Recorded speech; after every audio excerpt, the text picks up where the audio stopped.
जनवरी की सर्द रात के सन्नाटे को बचाव बचाव की चीखों ने और भी भयावह बना दिया था।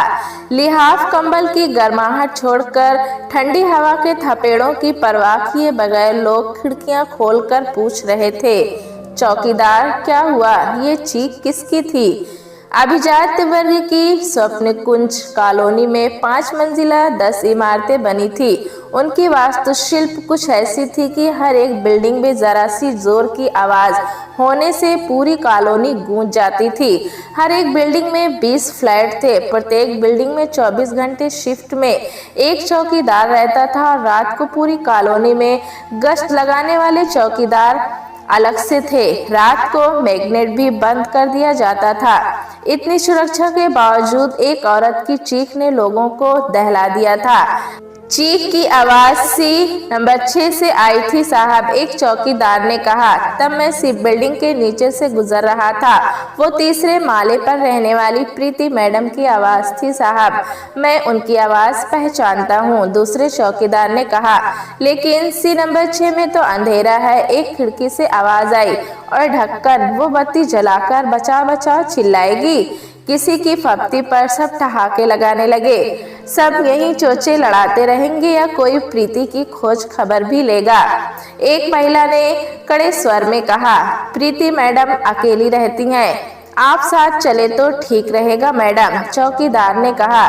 सी नंबर 5 की नेहा वर्मा को ले जाओ, अपने स्वप्न कुंज में रहने वाले सभी अपने से हैं। सब लोग तुरंत सपत्नीक सी 6 नंबर में पहुंचे। सोसाइटी के प्रेसिडेंट भूषण जी ने आदेशात्मक स्वर में कहा।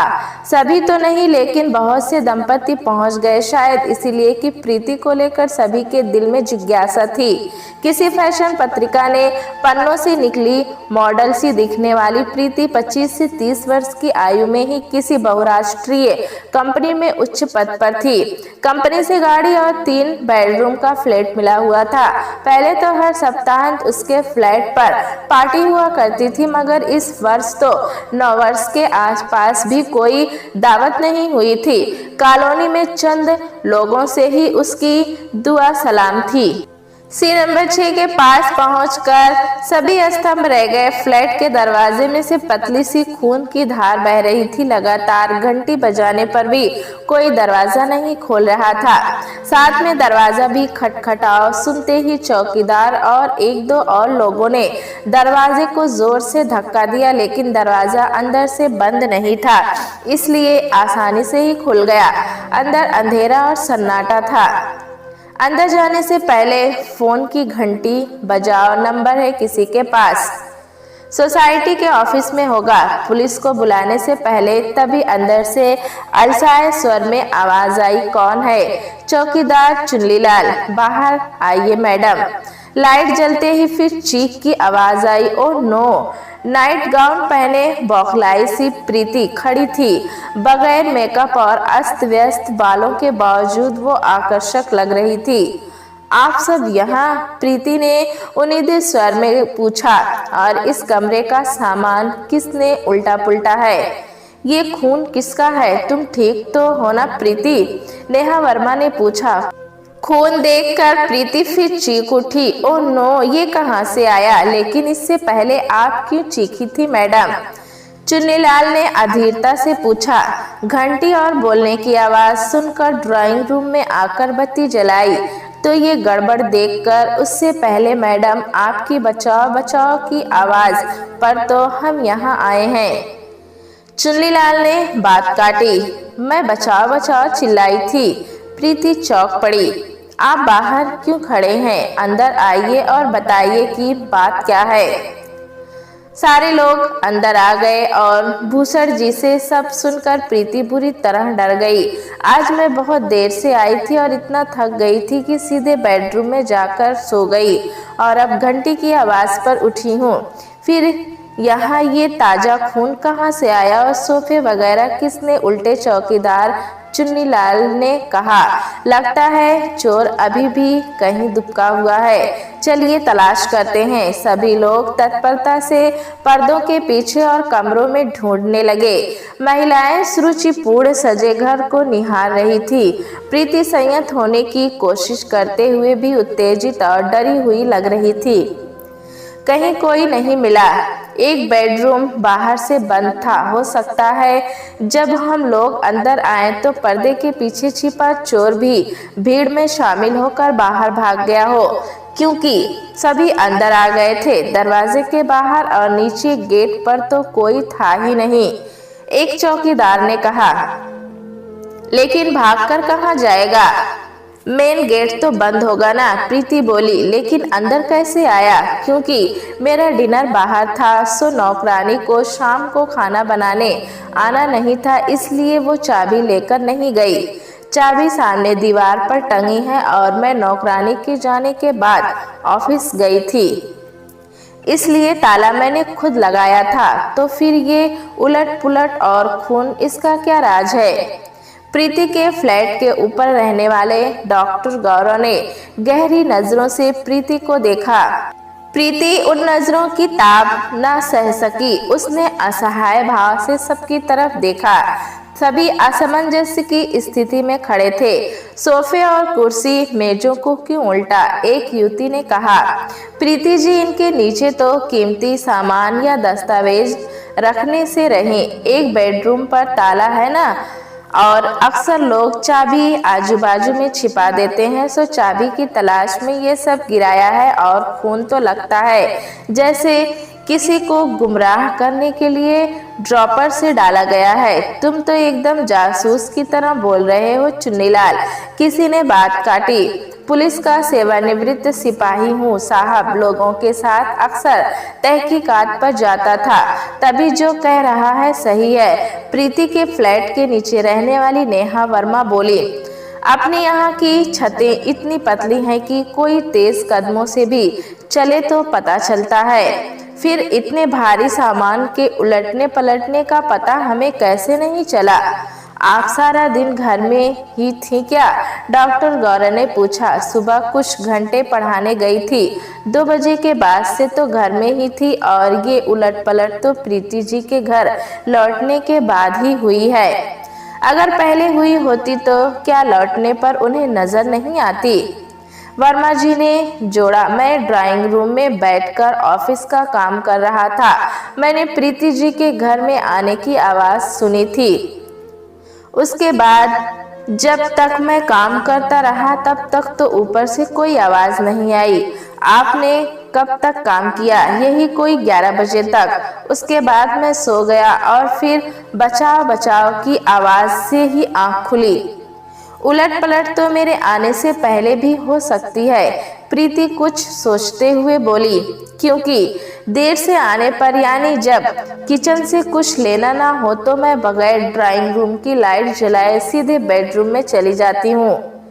यहाँ कुछ न मिलने पर शायद इस इंतज़ार में रुका होगा कि मेरे आने के बाद स्टील कबर्ड खुलेगा, तब कुछ हाथ लग जाए। खून का राज तो खुल गया मैडम, चुन्नीलाल ने ड्राइंग रूम के दरवाजे के पीछे झांकते हुए कहा। ये देखिए, ये चटनी की शीशी टेबल से गिरकर लुढ़कती हुई दरवाजे से टकराकर टूटी है। चिली सॉस में सिरका होता है ना, इसीलिए ये सूखी नहीं और ताजे खून सी लग रही है। प्रीति बोली।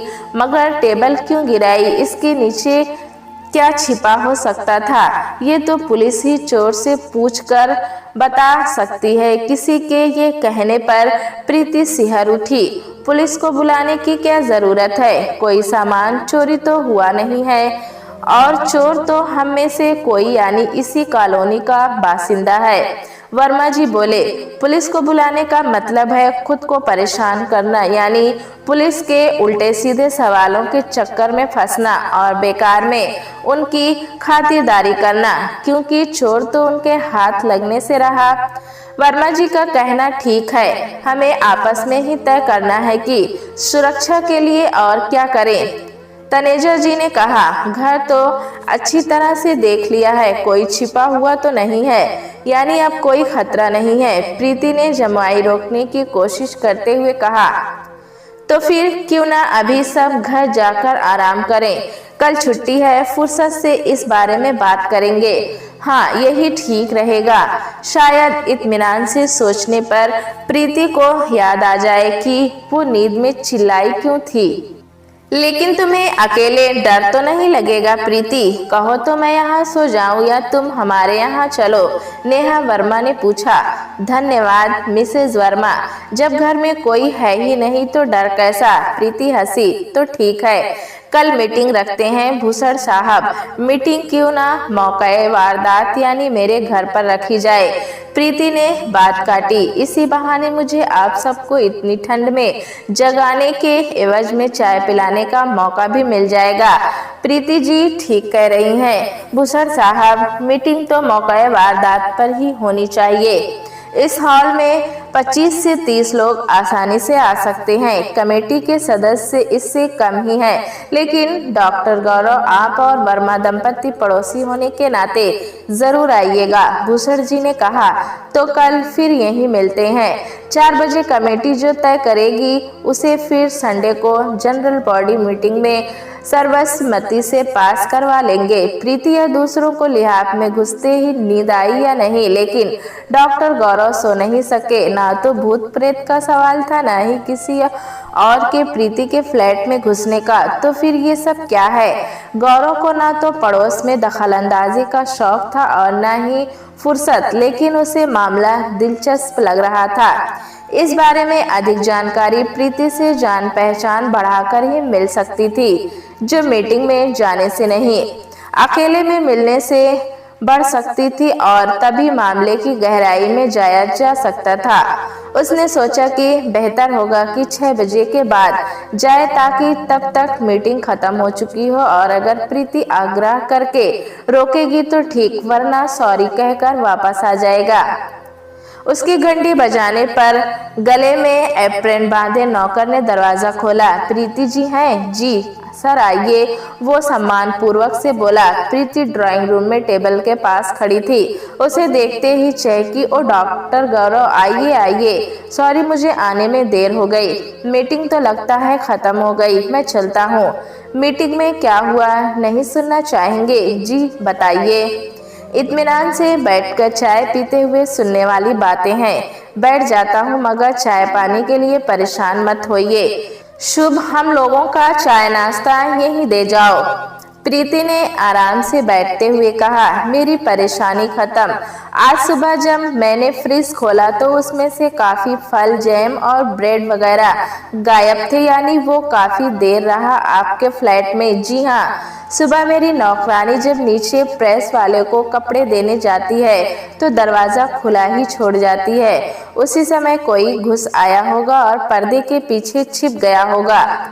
इत्तेफाक से आज नौकरानी के वापस आने से पहले ही मैं तैयार हो गई थी, सो ताला लगाकर नीचे चली गई और बेचारा चोर अंदर ही बंद हो गया। फिर आराम से खाता पीता रहा।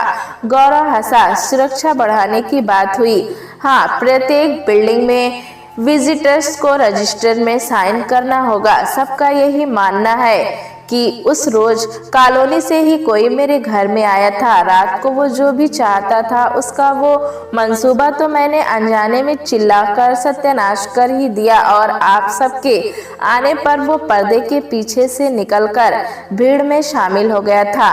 खैर, सिक्योरिटी को लेकर तो सभी चिंतित हैं, और फिलहाल विजिटर्स बुक रखना सही कदम है।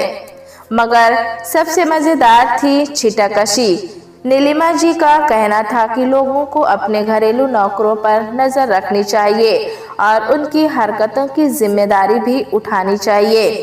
उनके ख्याल से किसी का घरेलू नौकर ही मेरे घर में घुसा था। शनिवार को बहुत से नौकरों की छुट्टी रहती है। इस पर उषा जी ने कहा कि घरेलू नौकर तो छुट्टी के रोज नींद पूरी करते हैं, लेकिन अमीर लोगों के जवान होते बच्चों को दूसरों के घरों में घुसने की बीमारी होती है, उन पर खास नजर रखनी चाहिए। इस पर इतनी काय काय मची कि पूछिए मत। प्रीति को खिलखिलाते देखकर गौरव को बहुत अच्छा लगा और वो भी हंस पड़ा। आपके यहाँ आने से पहले एक बार गाड़ियों में से स्टीरियो और पेट्रोल चोरी होने लगा था। तब रात को कॉलोनी में गश्त लगाने वाले चौकीदार नहीं थे।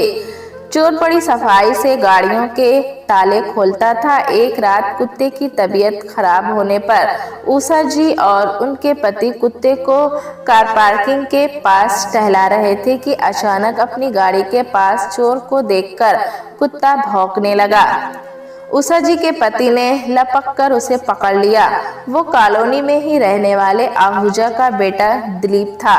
उसके हाथ में पेचकस भी था। उसने अपनी सफाई में कहा कि अपनी गाड़ी से निकलते समय उसके हाथ से छिटक कर पेचकस दूर जा गिरा था और अब टॉर्च लेकर वो उसे ढूंढने आया था। ये पूछने पर कि आधी रात को क्यों, उसने जवाब में कहा कि जब वे आधी रात को अपना कुत्ता घुमा सकते हैं तो वो अपना स्क्रू ड्राइवर क्यों नहीं ढूंढ सकता। खैर उषा जी ने जो देखा था वो मीटिंग में बता दिया। तब श्रीमती आहूजा ने कार पार्किंग के पास कुत्तों के घुमाने पर रोक लगवानी चाहिए थी। शुभ कई तरह के गरम पकौड़े लेकर आया। गौरव को पकौड़े बहुत पसंद आए। शुभ ने बनाए हैं। He is in excellent cook. आप ही के पास काम करता है, मेरा ड्राइवर है और लोकल गार्जियन भी। कई साल से मम्मी पापा के पास खाना पकाता था, फिर मैंने ड्राइविंग सिखा दिया पर अपनी कंपनी में लगवा दिया।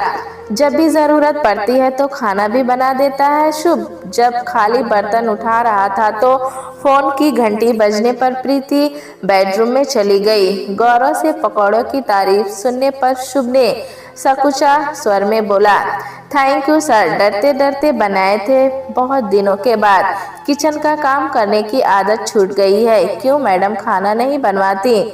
जब कभी पार्टी हो तभी, और आज तो अरसे बाद पार्टी हुई है। मैडम बहुत बिजी रहने लगी हैं। वे तो हमेशा से ही है, मगर अब सब सहेलियां दोस्त शादी करके अपने अपने घर गृहस्थी में मगन हो गए हैं। किसी को दूसरों के घर आने जाने की फुर्सत ही नहीं है।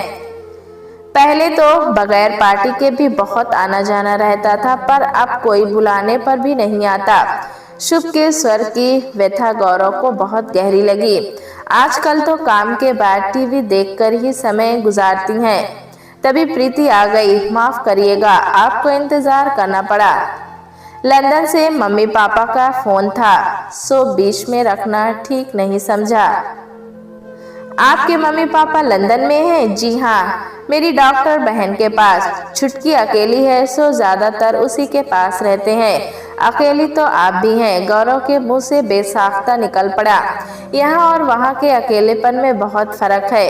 वैसे यहाँ भी अब लोग खुद में ही व्यस्त रहने लगे हैं। एक कप गरम चाय और चलेगी? जी नहीं, अब चलूंगा। पकौड़े बहुत खा लिए हैं, सो F1 में बताना भी है कि मैं आज रात को खाना नहीं खाऊंगा। डॉक्टर राघव के यहाँ हम कुछ दोस्त एक नौकर से खाना बनवाते हैं। खाने के बहाने दोस्तों में गपशप भी हो जाती होगी। जी हाँ, और दोस्तों को भी बुलाते रहते हैं। एक रोज आपको भी बुलाऊंगा। इससे पहले कि वो खुद को रोकता, शब्द उसके मुंह से निकल चुके थे, लेकिन प्रीति ने बुरा मानने के बजाय सहज भाव से कहा, जरूर, मुझे इंतजार रहेगा उस रोज का। ठीक है, मिलते हैं फिर, कहकर गौरव ने विदा ली। राघव के घर जाने से पहले गौरव ने कॉलोनी के 2 से 3 चक्कर लगाए। वो कुछ सोच रहा था और उसे अपनी सोच सही लग रही थी। अगले सप्ताह डॉक्टर गौरव ने प्रीति को डिनर पर बुलाया। वो इस शर्त पर आना मान गई कि वो 9 बजे के बाद आएगी। गौरव ने कहा कि वे लोग भी 8 बजे के बाद ही घर पहुंचते हैं, लेकिन 8:30 बजे के करीब F1 में हादसा हो गया। बहुत जोर से कुछ गिरने और कांच टूटने की सी आवाज आई। ठंड के बावजूद कई लोग डिनर के बाद टहलने निकले हुए थे। F1 में रहने वाला डॉक्टर राघव तभी आया और अपनी गाड़ी लॉक कर रहा था। उसके हाथ से चाबी छूटते छूटते बची। ये क्या हुआ चौकीदार? जो भी हुआ है फर्स्ट फ्लोर पर ही हुआ है साहब। ऐसा लग रहा है जैसे मेरे सिर पर ही कुछ गिरा है। तुम्हारे सिर पर तो डॉक्टर राघव का फ्लैट है, किसी ने कहा। चलकर देखिए डॉक्टर साहब, आप लोग भी चलिए ना। राजू तो घर में होगा साहब। शायद नहीं, उसे खाना लाने बाजार जाना था, राघव ने सीढ़ियां चढ़ते हुए कहा। तभी ना जाने कहां से गौरव आ गया। क्या हुआ यार, सुना है प्रीति चावला वाला अदृश्य मानुस अपने घर में घुस आया है। राघव ने डरते डरते ताला खोला। कमरे में अंधेरा था। चौकीदार, टॉर्च मिलेगी? डर मत यार, मैं अंदर जाकर लाइट जलाता हूँ। गौरव ने आगे बढ़कर लाइट जलाई। उसके पीछे और सब भी कमरे में आ गए। कमरे में ज्यादा सामान नहीं था। डाइनिंग टेबल के पास रखा साइड बोर्ड जमीन पर औंधा पड़ा था और उसमें रखे चीनी व कांच के सामान के टुकड़े दूर दूर तक फर्श पर बिखरे हुए थे। इतना भारी साइड बोर्ड अपने से तो गिर नहीं सकता, जरूर कोई इससे अंधेरे में टकराया है। कमरे में देखो, जरूर कोई छिपा हुआ होगा। कमरे में तो सब बाहर से बंद है मित्थक साहब, पर्दे के पीछे या किचन में होगा। वो भाग चुका है राघव। बालकनी का दरवाजा खुला हुआ है, उससे कूदकर भाग गया, लेकिन कूदता हुआ नजर तो आता। बहुत लोग टहल रहे हैं कंपाउंड में, मेन रोड पर। यहाँ हैच के पीछे अंधेरे में कौन आता है या इधर देखता भी है, गौरव बोला था। लेकिन गौरव, सुबह मैं सबके बाद गया था और मैंने जाने से पहले बालकनी का दरवाजा भी बंद किया था। मैं थोड़ी देर पहले आया था राघव, कुछ क्रिस्टल ग्लास टम्पलर लेकर उन्हें राजू से धुलवाकर साइड बोर्ड में सजाने और राजू को बाजार भेजने के बाद मैं बालकनी में आकर खड़ा हो गया था। फिर कपड़े बदलने जाने की जल्दी में मैंने बगैर बालकनी बंद किए मेन गेट बंद करके अपने घर जा रहा था कि आधे रास्ते में ही शोर सुनकर वापस आ गया। गौरव ने बताया। आपके पास भी यहाँ की चाबी है? मित्तल ने पूछा। ऑटोमेटिक लॉक को बंद करने के लिए चाबी की जरूरत नहीं होती। इससे पहले कि गौरव अपनी बात पूरी कर पाता, घबराई और उससे भी ज्यादा हड़बड़ाई सी प्रीति आ गई। ये मैं क्या सुन रही हूँ? जो सुना वो देख भी लीजिए। गौरव ने हंसते हुए फर्श पर बिखरे कांच की तरफ इशारा किया।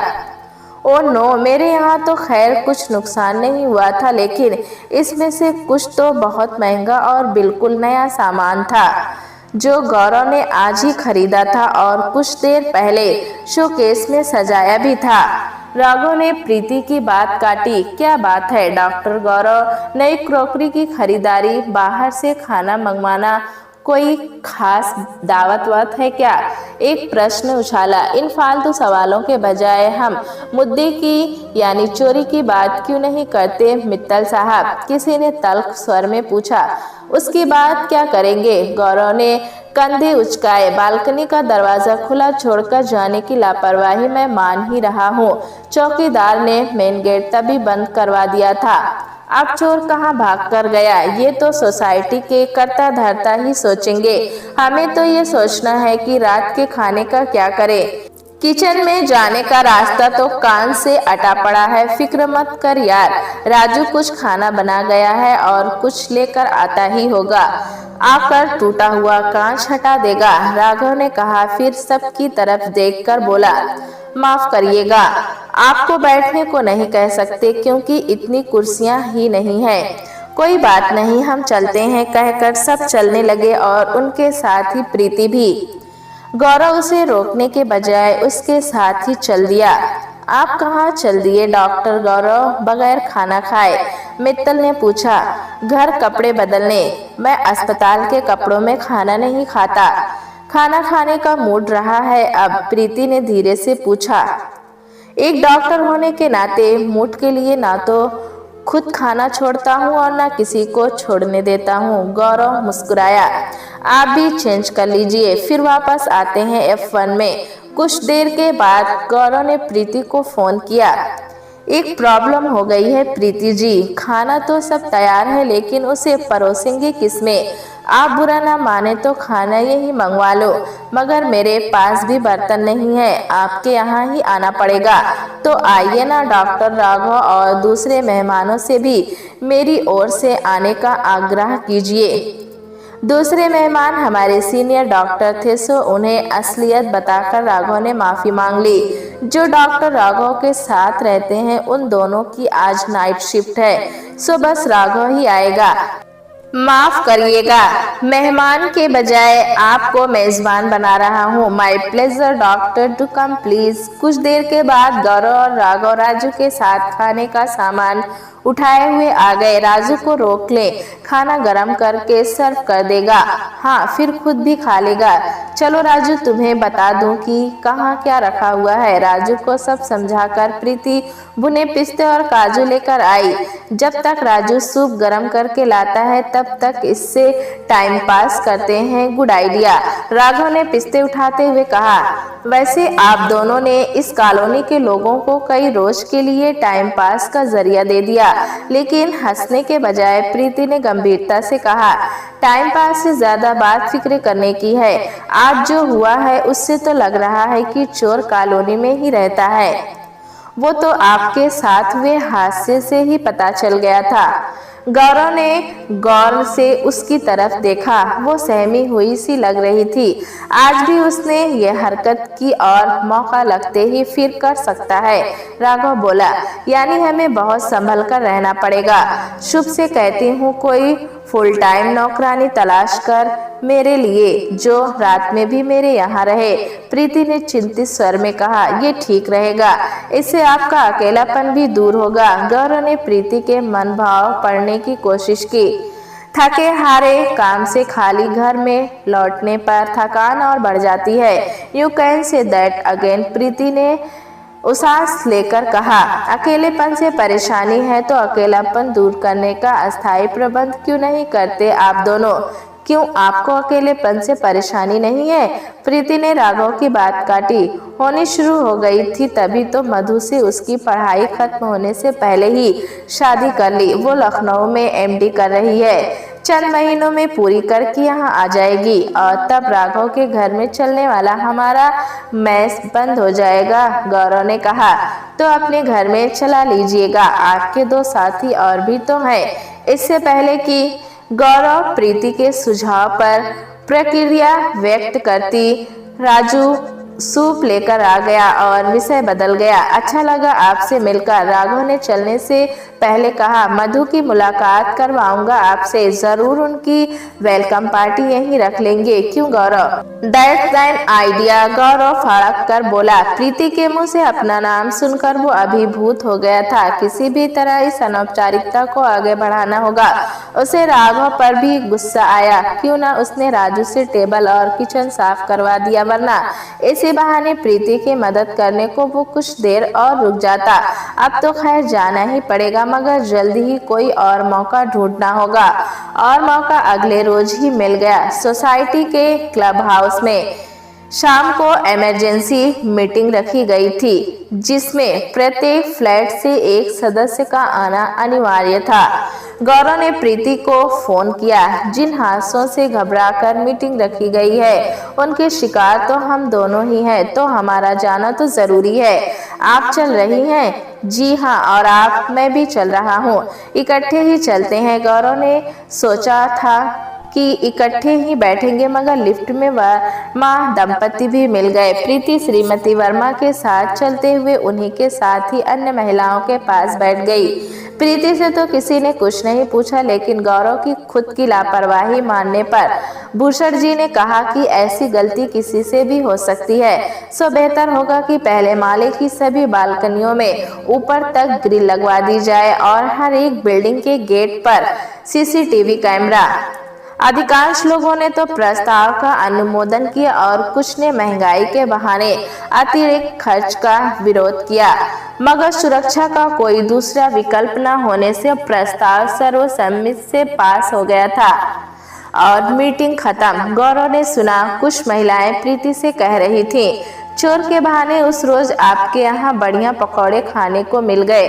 पकौड़े की दावत तो आपको जब चाहे दे सकती हूँ, मगर उससे पहले आपको हमारे यहाँ आना पड़ेगा। किसी ने कहा, बुध को मेरे यहाँ किटी पार्टी है ना, उसमें प्रीति को बुला लेते हैं। श्रीमती वर्मा बोली, हमारे खातिर एक रोज छुट्टी कर लेना प्रीति, आप पार्टी का समय बता दीजिए, मैं आ जाऊंगी और पार्टी खत्म होने पर फिर ऑफिस चली जाऊंगी।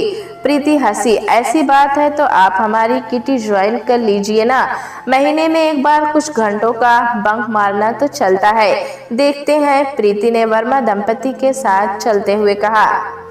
कुछ दूर जाकर वर्मा दंपति एक और बिल्डिंग में चले गए और गौरव लपक कर प्रीति के साथ आ गया। आप डॉक्टर राघव के साथ नहीं गए? उसके साथ जाकर क्या करता, वो तो अभी मधु से चैट करेगा, खाना तो हम लोग 9 बजे के बाद खाते हैं। अभी घर जाकर क्या करेंगे? चैनल सर्फिंग, जब तक कुछ दिलचस्प न मिल जाए। आप क्या करेंगी? वही जो आप करेंगे, उससे पहले आपको कॉफी पिला देती हूँ। जरूर, गौरव मुस्कुराया। चोर के बहाने आपकी तो कॉलोनी में जान पहचान हो गई, किटी पार्टी में जाने से और भी हो जाएगी।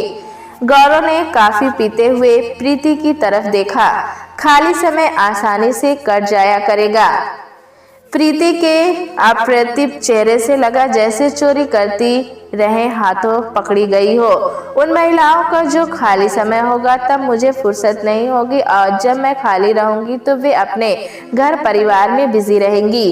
प्रीति ने गहरी सांस खींची, वैसे जान पहचान तो आपसे भी हो गई है और मेरे पास तो शाम को खाली वक्त भी होता है। अस्पताल से 7 बजे छुट्टी मिल जाती है। कई बार घर आकर 9 बजे तक टाइम गुजारना मुश्किल हो जाता है, ऐसे में कभी फोन कर सकता हूँ। गौरव ने मौका लपका। ऑफिस से जल्दी निकलने पर अक्सर मैं मेडिटेशन सेंटर चली जाती हूँ, सो हो सकता है तब आपको मेरा मोबाइल बंद मिले। अपने घर में सन्नाटा कम है क्या जो शांति की तलाश में मेडिटेशन सेंटर जाती हैं? गौरव हंस पड़ा। अपने पास जो होता है उसकी कद्र कौन करता है? प्रीति भी हंसने लगी। ये तो है, पहले बंधन और रिश्तों से बचने के लिए अपनों को नकारते हैं और फिर भीड़ में भी अकेले रह जाते हैं। सही कहा आपने, अपनों की भीड़ तो चौराहे से अपनी राह चली जाती है और आप तन्हा खड़े रह जाते हैं खुद की बनाई बंद गली में, बंद ही नहीं अंधेरी गली में, जिसकी घुटन से घबराकर आपने खुद सामान को गिराकर एक काल्पनिक चोर का निर्माण किया था और दहशत का माहौल बना दिया था, जिसकी सच्चाई जानने को मैंने अपनी और राघव की क्रॉकरी तोड़ी, पहली मंजिल से कूदने का रिस्क लिया। भले ही इस सब से कॉलोनी वालों का आजकल के माहौल के लिए उपयुक्त सुरक्षा मिल गई और आपको थोड़ी बहुत दोस्ती। गौरव ने कहना चाहा मगर यह सोचकर चुप रहा कि अभी ये कहना बहुत जल्दबाजी होगी। कोशिश तो यही रहेगी कि ये सब बगैर बताए ही प्रीति के करीब आकर उसकी और अपनी जिंदगी से अकेलेपन की वीरानगी और दहशत हमेशा के लिए दूर कर दे। प्यारे दोस्तों, कहानी कैसी लगी हमें कमेंट में ज़रूर बताएं। चैनल पे नए हैं तो एक लाइक और सब्सक्राइब करना ना भूलें।